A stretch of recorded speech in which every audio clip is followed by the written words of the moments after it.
What's going on YouTube? My name's Anthony and I'm doing a tutorial about wood stove usage. Now I've already done a video about using wood stoves before, but it was more concentrated on, when you want to get a wood stove and you want to install it. I did touch on a little bit on using the wood stove and wood supply, but I didn't talk too much about when you're actually using it, what to do while you're running it throughout the day. So I'm just going to start this thing up here in a second. It's pretty cold in my shop here. I don't have any gas heat. I just use my wood stove.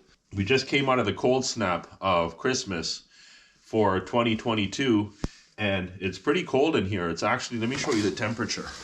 Now, of course, we're in Canada here, so we use Celsius, but that's just above freezing. So it's about 36 degrees in here. So to calculate from Celsius to Fahrenheit, you got to double the temperature, and then you gotta add 28. So that would make it 36 degrees Fahrenheit in here. So it's pretty cold. The shop doesn't really get this cold. So it's so cold that I'm using my gloves to do everything here. But I just started to take the ashes out. You can see I've shoveled on one side, but I'm actually not gonna take them all out. I like to do that just to be clean, but what it's good to do is actually leave some of the ashes inside the stove, because that gives you insulation for your coals. So if I light this and I want it to have coals overnight, I'm not here for heat for overnight, so I'm just wanting the stove to burn during the day. But if I want to have an easy lighting tomorrow, if I come tomorrow and get it lit, I want to have some coals left in the bottom. So I'll actually just leave some ash there so that it insulates the coals. So I've got all kinds of things here to burn, and I like to have a variety of things. I take some of my recycled materials, like some food product boxes, stuff like that from home, some cardboard. I like to have multiple items for fire starter. I have some coffee cups, which they do have wax, so if you're going to be really crazy about the environmental stuff, you shouldn't burn these, right, to be fair, but they're really good fire starter. And I'm looking at, their usage and how good things are when you light the fire, because after burning wood for so long, for over 10 years with a wood stove, I've noticed how hard it is to get the fire going, even when you know what you're doing. And I've even cheated by using some racing fuel, and when I first started to use it, it was so combustible, like the wood stove would explode, right? So, and the doors would blow open sometimes. So I started toning it down by putting some like veggie oil mixed in with it, right? So it wouldn't have that combustible feature to it. I'll have it like a nice burn because it's still gas. So first, what I'm going to start with is not just the cardboard, but where is it? I have some brown paper bag that I took out here. What I'm going to do even too is, this stuff doesn't burn if it's really flat. So the paper bags, I'll just tear them and I'll make them more bushy or more three-dimensional, because the flame has to carry through it. If all this stuff is just flat, even the cardboard, if it's just sitting on the bottom of the stove, it's not going to light very well, right?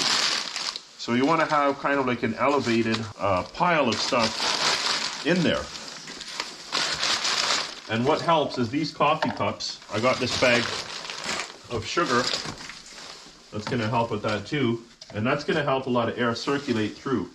And then you want to start having this stuff all around. Now, I've torn up the cardboard because the cardboard, if you just leave big pieces in there, it might flame up underneath, and then the flame's kind of going off the sides, or the air circulation is taking the flame to the back, so you won't get the wood that's on top lit very well. To be fair, some people say that you shouldn't be burning, these products with the ink and stuff like that, because that can help with chimney buildup and it's environmentally toxic. So if you want to hate on me for that, then you can hate on me for that. But I'm just trying to get my fire going, and I'm not using much of that stuff. So now, next up, I tend to get some scrap wood from my other business. So I get some softwood sometimes, so I'll just use that stuff. And that really helps the fire going. You're going to need some softwood because softwood helps light really quick. Now the rest of the kindling strips that I have is coming off my log splitter, and I use these. And these are real. Some of them are really thin, some of them are thicker, but you're going to need stuff that has a little bit of thickness to it too, right? Because anything that's too thin is just going to burn very quickly. I started using noodles for another thing at home, just to get some nice wood smell at home. And I started noticing that the noodles from the chainsaw, if you guys don't know what noodles are, it's when you cut the wood, not sideways like this, but if you went and you had that piece of wood and you went and you cut it up and down with the chainsaw, instead of making like square like confetti, it's going to make these long curly strips, right? So they call them like noodles because they look like short miniature noodles. I noticed how quickly that stuff burnt out. So even if you wanted to start a fire with that stuff, you'd need so much because it just goes poof, right? You see the flame just carry through it, and it comes and goes. So even that stuff is not the best for lighting fires. If you have some in there, it's going to help, right? But you need some stuff that's actually going to burn for a bit so that it can help the rest of the stuff catch too. Another thing about burning in the winter, now before I get to that, this is a piece of black locust bark. And this stuff is amazing kindling. Usually bark is not good for a fire, but black locust bark, I mean, look how thick that is, right? And you'll see the flame. You know what, I'm gonna put this on the outside so that you can see this stuff flame up while we're watching the stove light. So I'll put that right there. And it's right near the coffee cups and the paper bags. And speaking of bark, I also have some birch bark here. This stuff lights really well. Now this has like some of the inner bark in it, so that kind of doesn't help it burn as well. It will eventually catch and burn really well. But what you want is the nice flaky stuff on top, right? And then you even want to open it out so that that stuff can get the flame. Like I said, you want the air circulation through it. So we'll just give that some peels. And that's going to create like a nice fireball effect. And then what happens when you light the birch bark, it actually starts curling up and then it starts feeding the flame to the rest of it. So we'll put this on an angle facing up. It's like a bunch of piano keys there. And that's going to help get that fire started. Yeah, the key is just getting air circulation through everything that you're burning, because you need that wind to get through to help light the fire. Some of this kindling is sugar maple, some of it's black locust. You can see the yellow color of the black locust. And I haven't even pulled out any big stuff yet. Okay, you guys have noticed that. Now I'm starting to put some bigger pieces in, but look, they're very small. And this is all just the rotten stuff that I get from my firewood business. That's why my wood doesn't look that good, right? It's because I take everything that I can't sell to customers and I just use it for myself. Also too, I'm piling this wood at the back, at the front of the wood stove. You don't want to have your wood packed in. Now this is a deep wood stove. Let me get my tape measure. Let's go right to the back of this thing. It's about 28, 29 inches. Yeah, here it is, lines up. This is 29 inches inside, guys. Most people want 16-inch firewood for their wood stove. But look at that. My finger was stopped all the way at 29 inches, right? So I can put some huge pieces of wood in here. This stove is actually good for overnight burn. It'd be nice if I had a place where I lived, and that's why I needed this stove. And then you can just load it up with big pieces, and you never have to reload that thing overnight. So I also got a piece of mulberry here. You can see it's yellow on the inside, but where it's been exposed to the elements, it starts turning like a burgundy color. It gets deeper than this and more purpley too. But I'm not putting much in the stove right now. And the reason why I'm loading everything in the front, getting back to that, is because you want this stuff to burn here. You want all the heat to come out from here, or all around the sides and everything, and then gradually go back, and you still get some of the heat out the back sides of the stove and the back of the top of the stove before it goes out the chimney. So the thing is, if you have your wood all the way in there close to the chimney, all your heat is just going right up the chimney. So you have it here, and the heat has some time to dissipate through the rest of the stove before it gets up the chimney. So let's see, anything else we're gonna put in here? I should have put this piece of softwood in. Maybe I'll put a couple pieces. I missed this. I'll get the axe out. That'll help me, give me some quick start and some quick coals. Now the thing is, you might be able to get your stove going well, but everything will burn out quickly. That's why you don't want to use all small stuff. That's why I'm using medium stuff. So I'll just pack these in, try and get them underneath, and that'll help this get the stove going a little bit faster. So I just made a video talking about if you can burn pine or spruce, and this is some spruce. I was mentioning in the video that softwood is like gasoline, and it might get hot, it might combust quickly, but it doesn't have longevity of burn. And hardwood is like diesel fuel, where it has a lot of torque and it has a lot of longevity, right? So you can start your wood stove off with softwood, but then you got to graduate to the hardwood, and the hardwood doesn't light very easily either.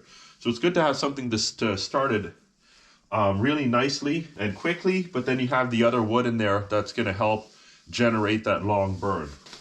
Okay, and I'll throw a little bit of the paper on top, and that will create like a canopy so it can kind of keep the flame in. Then you have the paper that's going to flame up a lot, and it's going to keep that flame towards the top of everything here. So it's like I'm creating a capsule here where we're going to have a lot of burn on the bottom layer, and it's going to rise through this stuff, but then the cardboard on top, it's going to flame up as well, and it's just going to create like a pocket for all the flame to start engulfing all the wood. I think what I was going to say earlier was about not using the biggest pieces in the stove, because you just want it to get lit. This stuff's all going to burn down, so you're going to have room for the bigger pieces after. And like I said, I'm not loading the whole stove front to back, I'm just loading everything at the front. So just some smaller stuff to get it going for now, and then I'm going to start putting some of this rotten sugar maple in there after. Now here's another thing with the wood stoves. You've got two ways to allow air in, and you're going to need to allow a lot of air in at the beginning. So I'm going to open up my damper there. You see I got my my thermostat there, and I'm going to leave that wide open because you really want air to be sucked in, and this acts like a vacuum too. Whereas the hotter it gets is the more air it sucks, right? So after, you're going to have to close the dampers, and here's the dampers that I have on the door here. That's going to help control the airflow here. So you want as much air control as you can. And why you need the air control is because you don't want all your wood to burn up, and your wood won't even burn properly if you don't have air control. So I've been noticing that lately, so that's also another reason why I want to make this video. You're constantly adjusting. And even still, you want the doors closed a little bit so that you can still have kind of a draft. And because the air is cold and it's hot inside here, it's just going to automatically make the cold air get sucked into the stove. It's a natural process. And you're trying to take advantage of that by having the dampers. And we're letting out some smoke here, so I'll just close the door a little bit. That birch bark is pretty smoky. Looks like we can leave this door open and we're good to go. No smoke coming out. Now you can see this black locust bark is really starting to go because the door is not closed. It's not really flaming much now, but it's really going in the back there, not necessarily in the front. But look how well this fire is going, guys. And you can see I've lost some of the volume of the whole wood pile in there. So I can start adding some big stuff soon. I'll just get my poker out, and I'll start moving things around here. That softwood is starting to go there as well. Just this piece of kindling on the side. A couple pieces here, they're not really going.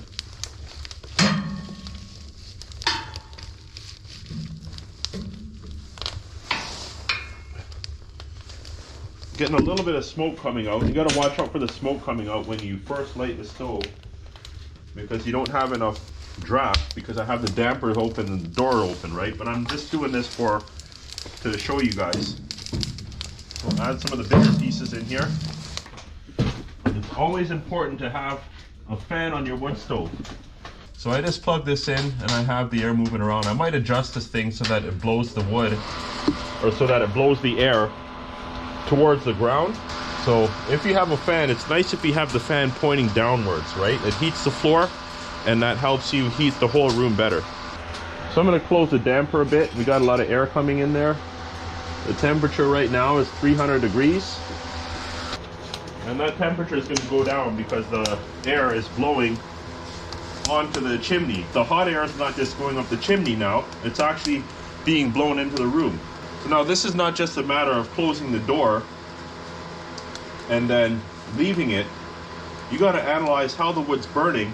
So I'm going to actually shut these a little. You can see the flame is still going really well. But what I've been doing before is I've been having the dampers closed so that you have a nice slow burn. And sometimes you come and you open the doors and you look and there's not much flame on the wood. The wood's nice and dry, but you can just see embers, and the wood's all black. You see the blackness of the wood because it's all charred up, and you see embers, but no flame. And that's because the wood is not getting enough air to come through the chimney and to combust the wood. So I'm going to start playing with the dampers here, and I'm going to take them in about 75% of the way on each side. And you're going to see the flame die down a bit. Let's give it a minute. But you can see I still got some nice flame. There's even better flame on this side from about 3-4 minutes ago. So I'm actually going to close this just a little bit because I got lots of flame there. Actually, what I want to do first is check it again. Before I do that, let's check it. So let me open up the damper again. And when you open the stove doors, always open up the damper because you're just going to get smoke back in your place. You want to have airflow so that it sucks right in, all the smoke goes up the chimney instead of coming out into your place. I'm just going to see if I need to add anything else. And you can see this wood on top, it hasn't really been flaming so far. We're getting good flame underneath, but now you'll see the flame starting up because of all the air coming in to the wood on top. So let's just shake this down with the poker, and then we'll see if we got to add anything here. Coming up after this, I got some nice big pieces of ash. We might leave in a couple smaller pieces just to keep some coals. And when you're adding one to the stove, make sure you have some small pieces so that you get coals. What happens is the stove will burn down a lot, and then you won't have much left over to keep the big pieces of wood going. So you always got to have different sizes of wood that's being thrown in there. Okay, let's shut that damper up there. And the damper is not fully closed. When you close it, it's a plate that has some channels carved through it so that you always have airflow.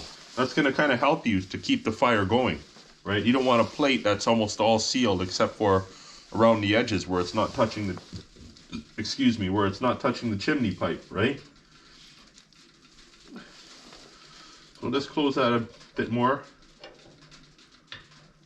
And then we're good to go for now, and then we'll come back at it in a bit. Okay, let's open up the damper. Check out what's going on in here. Is it time to reload? You can see there's not too much flame. I haven't been letting too much air in. I'm going to add some small pieces in here, and then some really big ones, some nice ash, which is some really nice heat. What I'm doing too is I'm dragging the wood up to the front of the stove. Because like I said before, you want to have your wood back here so that the heat travels through the stove and you get more heat out of it.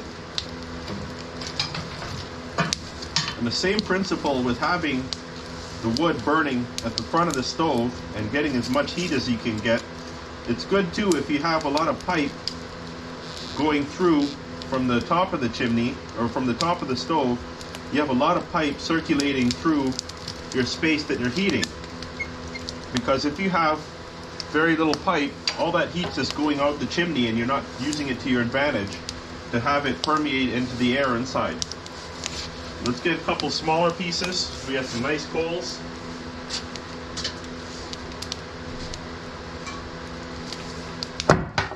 Might take the axe out and just chop down some of this ash here. Having trouble finding some wood because there's some apple and cherry and birch that I want to burn together and have a nice smell, and all that stuff kind of on top. So my next fire in here will be some of those wood species. I've accidentally pushed some of this wood to the back. And I'll tell you another thing, if you have your stove open or your damper open, you have the doors open, you can burn it like that for a bit. And you get a lot of heat that's just naturally pouring out of here. Like my knee is like on fire here. So you can have a lot of that heat go into the shop instead of going into the up the chimney. Yeah, I'm like getting burnt here, guys.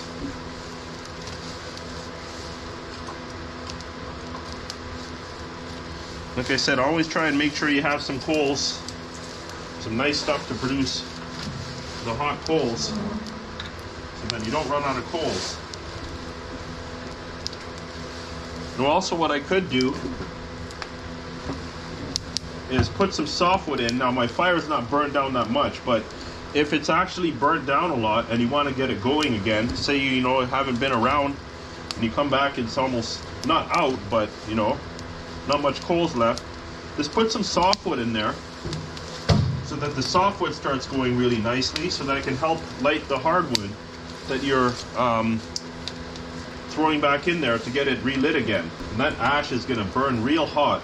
And also with the stoves is at the back where the chimney is, there's a plate and there's some holes in it. And what that plate does, it's like a baffle plate, so it kind of inhibits the flow from all the fire going right up the chimney. But what happens when you burn the wood is there's gases that come off of the wood that are unburned. So what happens is it creates like a bottleneck in that area, so that all the heat can go there and it can burn up those secondary gases. So if you ever have a wood stove, make sure it has the baffle plate. Let's shut the doors. Give it a tiny bit more air, and then we'll shut the damper. So let's check out the thermostat here. We're at about 8 degrees Celsius. We've only gone up 4 degrees Celsius. It'll probably get up to about 20 degrees, which is about 68 degrees Fahrenheit, maybe a little warmer than that. So anyways, I hope that helps you out, guys. Check out my other videos, and while you're at it, hit the like button, subscribe, share, comment, and all that good stuff. Thanks for watching.